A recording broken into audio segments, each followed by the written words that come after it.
Hello दोस्तों, स्वागत है आपका नर्सिंग शिक्षा के एडल्ट हेल्थ नर्सिंग के इस वीडियो सीरीज में। आज का हमारा टॉपिक है ईयर डिफर्मिटीज और आज का लेक्चर नंबर 10 है ईएनटी डिसऑर्डर का। ठीक है, तो आपको इस वीडियो सीरीज में फ्री में नोट्स भी प्रोवाइड किए जाएंगे और पूरा सिलेबस कवर करवाया जाएगा। तो अगर अभी तक आपने चैनल को सब्सक्राइब नहीं किया है तो चैनल को सब्सक्राइब कर लीजिए, क्योंकि नोट्स आपको फ्री में प्रोवाइड किए जाएंगे और पूरा एडल्ट हेल्थ नर्सिंग का सिलेबस कवर करवाया जाएगा। ठीक, और साथ ही साथ में आपको फार्मा का अगर लेक्चर देखना है तो डिस्क्रिप्शन में लिंक दिया हुआ है, वहाँ से देख सकते हैं। आज का जो हमारा टॉपिक है वो होने वाला है ईयर डिफर्मिटीज। ठीक, ईयर डिफर्मिटीज क्या होता है? डेवलपमेंटल और कंजेनाइटल, ठीक, abnormality affecting the years structure and function. समझ में आया ना?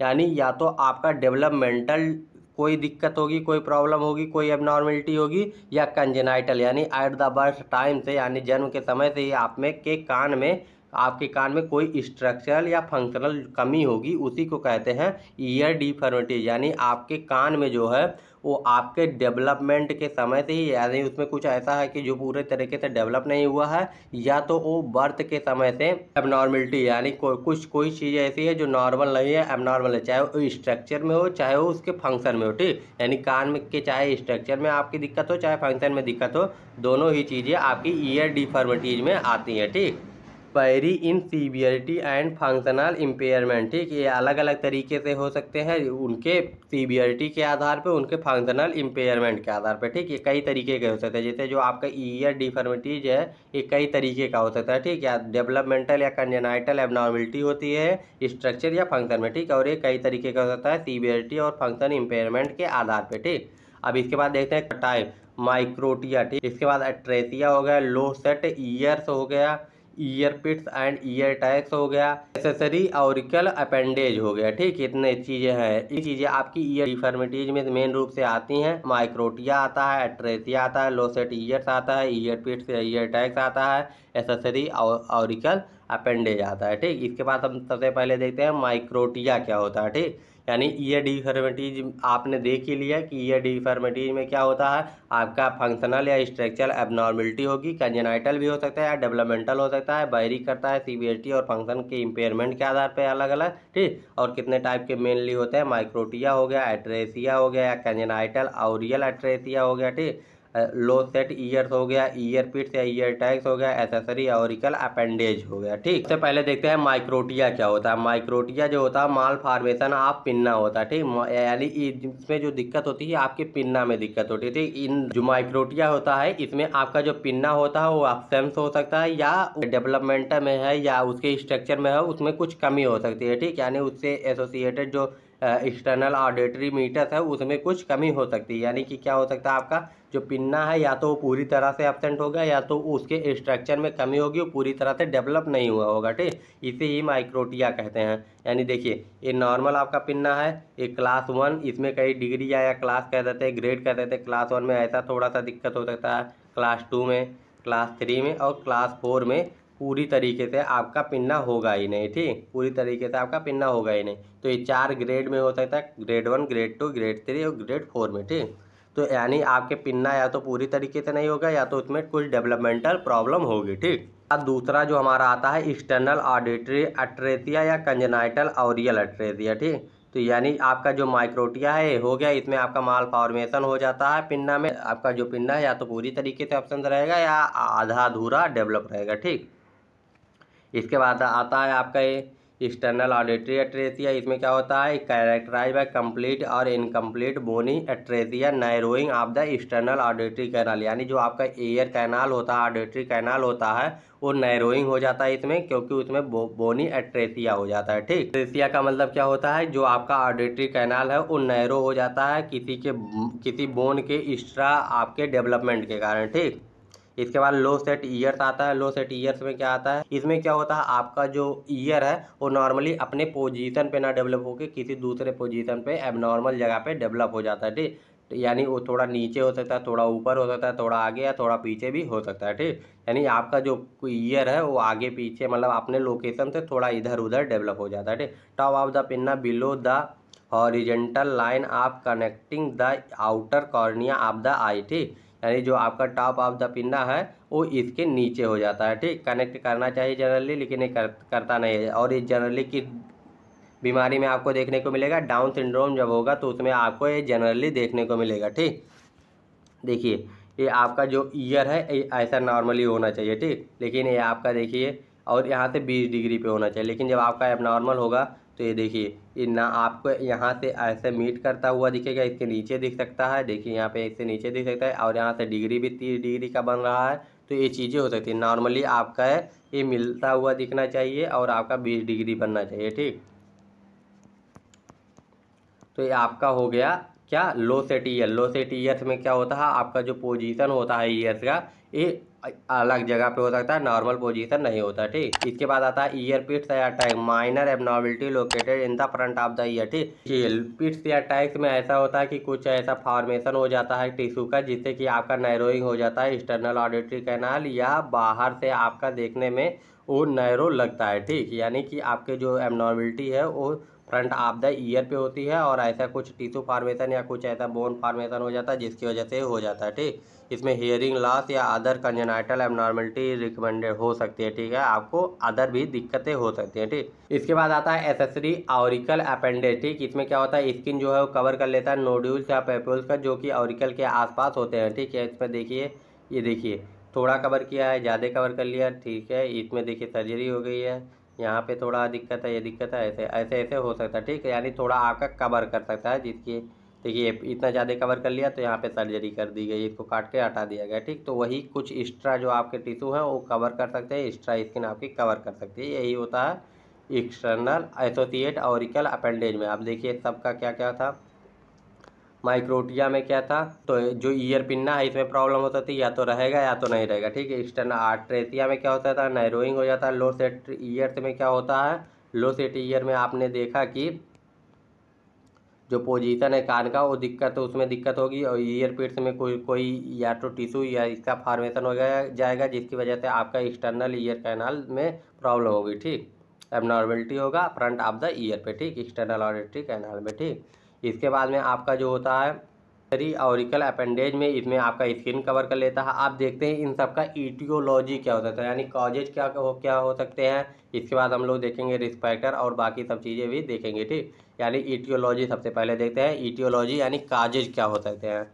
तो सबसे पहला जो काजेज है जेनेटिक हो सकता है। जेनेटिक में क्या होता था, कंजेनाइटल हो सकता है, डाउन सिंड्रोम अगर है तो उससे भी हो सकता है। ठीक, यानी मदर को अगर डाउन सिंड्रोम है तो उससे दिक्कत हो सकती है, आपको बच्चे में आपका ये दिख सकता है। ठीक, injury during the pregnancy, pregnancy के समय अगर मदर को कोई इंजरी हुई है तो उससे भी दिक्कत हो सकता है। वायरल इन्फेक्शन, रूबेला हुआ, थर्पिस हुआ, ठीक, ये सब चीज़ों से आपका हो सकता है। ठीक, यानी वायरल इन्फेक्शन से भी हो सकता है। और केमिकल टेट्रोजीनस में जैसे कि thalidomide increase the malformation risk. ठीक है, यानी मालफॉर्मेशन के रिस्क को आपको बढ़ा देता है थैलिडोमाइड, या other drugs like the quinine, ये सब भी आपके बढ़ा सकते हैं। ठीक, इसके बाद आता है माल न्यूट्रिशन। माल न्यूट्रिशन में क्या होगा, थायराइड हार्मोन डिफिशियंसी हो सकता है, विटामिन ए डिफिशियंसी हो सकता है माल न्यूट्रिशन में। ठीक, यानी थायराइड हार्मोन का डिफिशियंसी हो जाएगा, विटामिन ए का डिफिशियंसी हो जाएगा। अदर फैक्टर में क्या आ सकते हैं, रेडिएशन आ जाएगा, हाइपोक्सिया आ जाएगा। ठीक, मैरिज इनकम्पेटिबिलिटी, ठीक, ये भी आ सकता है। ठीक, इसके बाद प्रेगनेंसी रिलेटेड इशू क्या हो सकता है, ब्लीडिंग इन अर्ली प्रेगनेंसी, यानी मेटाबॉलिक डिस्टर्बेंस हो सकता है, लाइक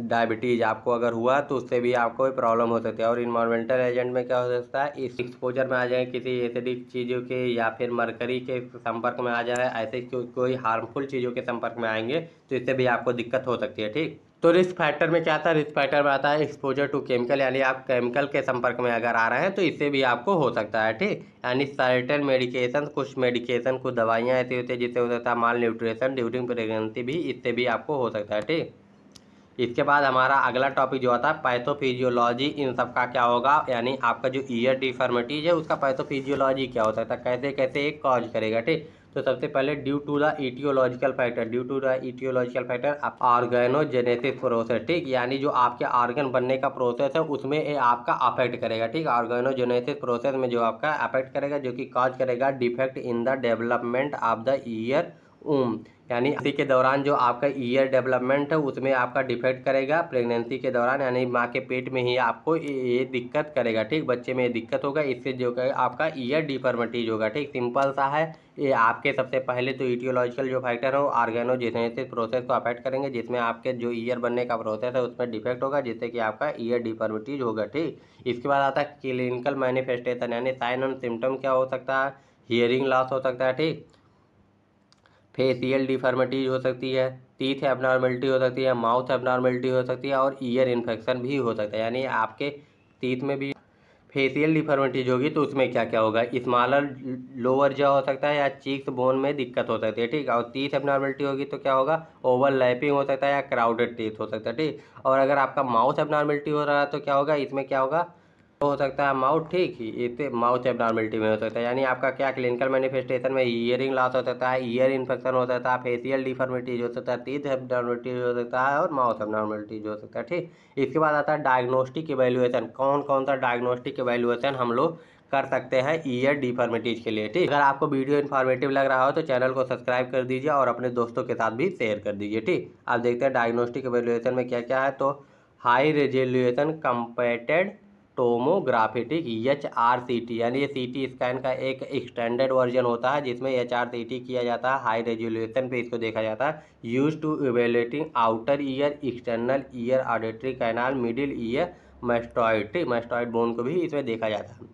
CT स्कैन ही एक तरीके से होता है। ठीक, लेकिन इससे पहले आप उसकी हिस्ट्री लेंगे, फिजिकल एग्जामिनेशन करेंगे। ठीक, भी करेंगे। ठीक, उसके बाद में अगर आपको CT स्कैन से कुछ नहीं दिखता तो आप MRI भी करवा सकते हैं। ठीक, यानी आप CT स्कैन करवा सकते हैं, MRI करा सकते हैं, ऑडियोमेट्री करवा सकते हैं, हियरिंग लॉस को चेक करने के लिए रेनिन टेस्ट, बेबर टेस्ट, ये सब चीज़ें आप लोग कर सकते हैं। ठीक, इसके बाद आता है मैनेजमेंट। मैनेजमेंट में क्या करेंगे, मेडिकल मैनेजमेंट में कुछ नहीं है। अगर डिफॉर्मिटीज है तो उसको आपको सर्जिकल मैनेजमेंट से ही सही करना पड़ेगा, उसका मेडिकल मैनेजमेंट कुछ नहीं है। बस एक ही चीज़ आप कर देते हैं, हियरिंग एड्स देखिए, यानी कान का जो मशीन होती है उसको लगा के आप उसको सुनने के लिए दे सकते हैं। ठीक, इसके अलावा मेडिकल मैनेजमेंट में कुछ नहीं, सर्जिकल मैनेजमेंट करना पड़ेगा।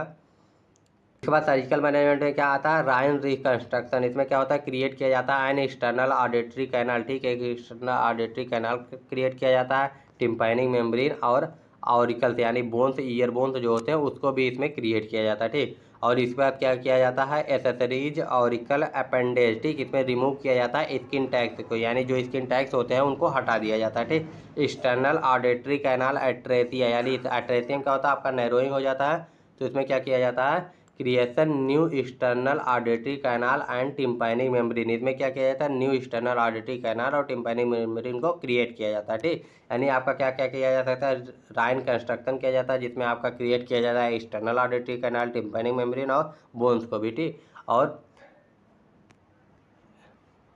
मतलब कि आपका ये जो है ये आपका क्रिएट किया जाएगा। और एसेसरी ऑरिकल अपेंडेज में क्या किया जाता है, जो आपका एक्स्ट्रा जो स्किन है या बोन है उसको काट के निकाल दिया जाएगा, रिमूव कर दिया जाएगा। ठीक, इसके बाद आता है एक्सटर्नल ऑडिटरी कैनाल एट्रेसिया। इसमें क्रिएशन किया जाता है न्यू एक्सटर्नल ऑडिटरी कैनाल का और टिम्पैनिक मेम्ब्रेन का। ठीक, और नर्सिंग मैनेजमेंट में क्या करेंगे, आप उसको हेल्थ एजुकेशन देंगे। ठीक, उसके कंडीशन के बारे में बताएंगे। ठीक, उसको प्रिपरेशन फॉर सर्जरी, प्रिपरेशन के सर्जरी के लिए प्रिपेयर करेंगे।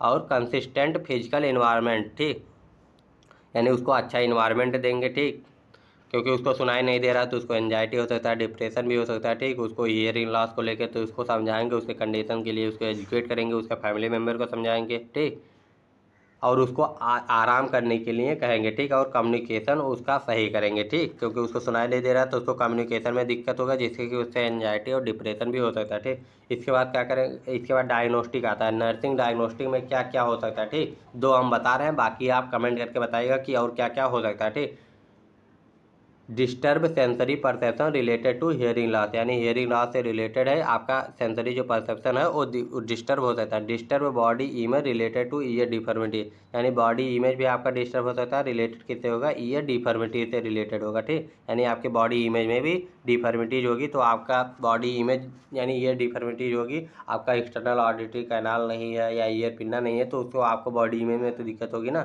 ठीक, तो ये दोनों हो गया, और बाकी आप कमेंट करके बताइएगा इसमें और क्या क्या नर्सिंग डायग्नोसिस बन सकता है। ठीक है, और अगर आपको टॉपिक में कोई दिक्कत है तो कमेंट करके आप पूछ सकते हैं। और इस चैप्टर का पूरा आपका जो नोट्स है वो टेलीग्राम पे चैप्टर कंप्लीट होने के बाद आ जाएगा, 2-3 लेक्चर के बाद चैप्टर कंप्लीट हो जाएगा। तो मिलते हैं नेक्स्ट वीडियो में। Bye bye, take care. Facebook और इंस्टाग्राम का भी लिंक डिस्क्रिप्शन में दिया हुआ है, वहाँ पे भी इन्फॉर्मेटिव वीडियो आते हैं, तो आप लोग जाके उसको भी ज्वाइन कर लीजिए, फॉलो कर लीजिए, ठीक। और अगर आपको वीडियो इन्फॉर्मेटिव लगा हो तो चैनल को सब्सक्राइब करके अपने दोस्तों, अपने क्लासमेटों के साथ शेयर कीजिए। मिलते हैं नेक्स्ट वीडियो में। जय हिंद।